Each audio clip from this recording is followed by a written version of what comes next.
لیکن منڈپ اس لیے لگتا ہے کہ مہمان آئیں گے تو دھوپ میں تو نہیں بٹھائیں گے. اگر دھوپ میں بٹھائیں گے تو لوگ کہیں گے کہ یہ آدمی جو ہے یہ لوگوں کی عزت کرنے سے ناواقف ہے, اسے پتہ نہیں ہے کہ تعظیم کسے کہتے ہیں. لوگ آئیں گے تو چٹائی پر بھی بیٹھ سکتے ہیں لیکن ہم کرسیاں لگاتے ہیں. آ کر ہم لوگ پانی پی کے بھی چلے جاتے ہیں لیکن ہم شربت پلاتے ہیں. شربت بھی صرف شکر اور پانی سے مل کے شربت بن جاتا ہے لیکن ہم اس میں دودھ ڈالتے ہیں, اس میں خوشبو ڈالتے ہیں, سینٹ ڈالتے ہیں وغیرہ وغیرہ. میں کوئی آپ کو شربت بنانے کی ترکیب بتانے نہیں بیٹھا, صرف ایک ہلکی سی تمہید چاہتا ہوں کہ آپ کی توجہ میری طرف ہو جائے.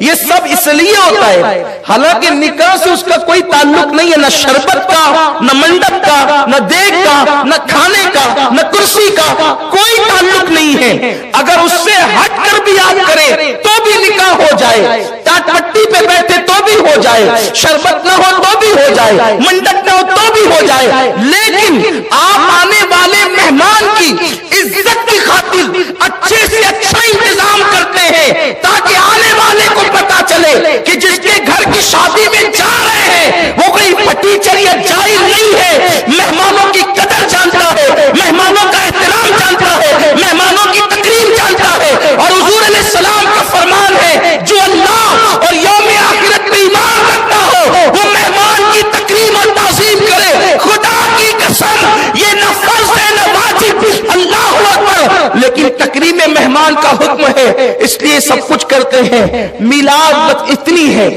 میلاد بس اتنی ہے کہ حضور کی آمد کا ذکر کیا جائے, لیکن چونکہ آنے والا اس قدر شان و شوکت والا ہے, خدا کا حبیب ہے کہ ہمارا دل نہیں بھرتا کہ زمین پہ بیٹھ کر وہ واقعات بیان کرے. اس لیے ہم لائٹنگیں بھی لگاتے ہیں, کمکمے بھی لگاتے ہیں, اسٹیج بھی سجاتے ہیں, جھنڈے بھی لگاتے ہیں, دھوم دھام کرتے ہیں تاکہ پتہ چل جائے آنے والا معمولی نہیں, وہ اللہ کا نائب مطلق آ رہا ہے.